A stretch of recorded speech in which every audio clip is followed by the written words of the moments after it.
Hi, I'm Cem Kurosman. I'm the Director of Publicity at Blue Note Records. I've been here for about 6 years now.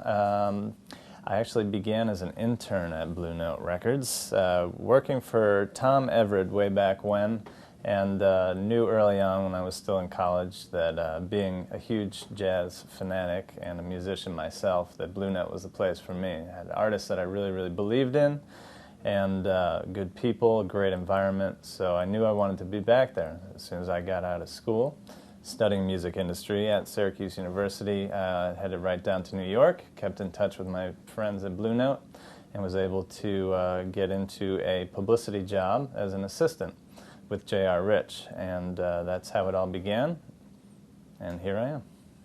I've been a musician as long as I can remember. I started playing the saxophone when I was back in 5th grade, and was very much a music student all the way through school and into college. I was a music major and just knew that music was what I wanted to spend my life being a part of.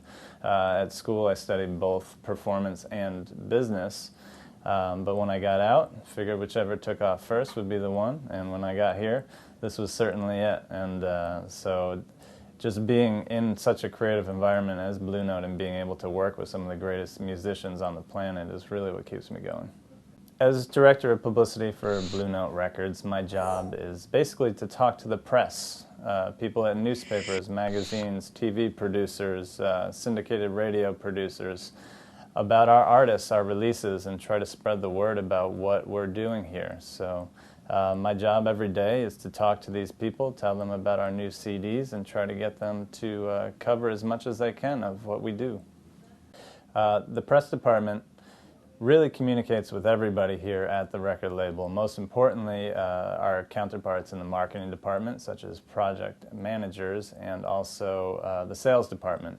Jazz, being a niche kind of music, doesn't sell a lot on a regular basis, so press, being what we can get for free in magazines, you know, this is coverage based on the merit of the music itself, is essentially what drives jazz music in the marketplace. The more I can keep my sales department informed about what we have happening press-wise, they can use that as ammunition when they're out in the field and talking to retail to try to convince them to have records in the stores.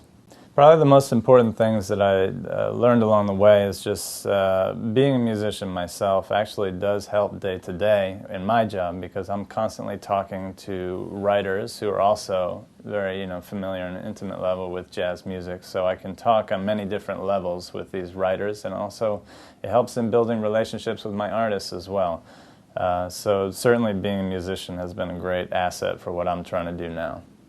It certainly helps that I'm passionate about the music that I'm talking about. A good publicist should be able to pitch and talk about whatever they have in front of them, but it certainly makes the job a lot easier when you really believe in what you're trying to sell. So, the assets that are essential to my everyday are just being personable, like creating relationships. I have relationships with writers and editors that go back the entire length of my job. So it's just keeping and maintaining these relationships and being very honest and responsive, and really just believing in what you do. Part of my job as a publicist is also to write quite a bit, press releases and bios on our artists. Writing is always something that I've enjoyed doing, and it's come somewhat easily. Being a musician, I know how to talk about music, and so the two kind of went hand in hand. As a publicist, one thing I'm always searching for with a new artist or with a new project is some sort of a hook.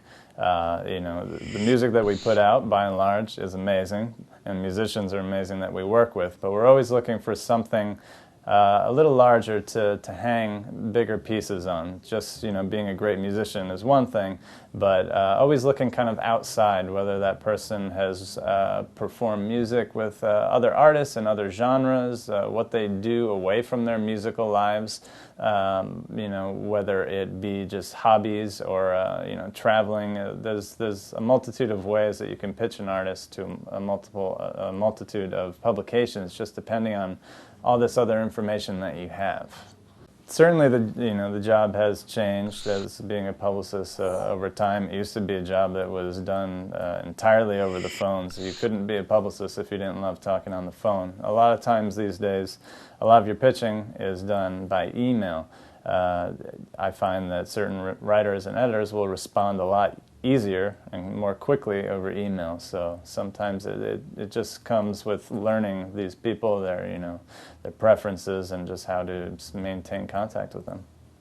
Probably the best advice I could give you, in addition to your schoolwork and studying music and music business, is to get out in the real world and do it. The first and greatest step you can take is to take on an internship in the music industry itself, with a record label, with a management company, a booking agent, a production company, whatever it may be.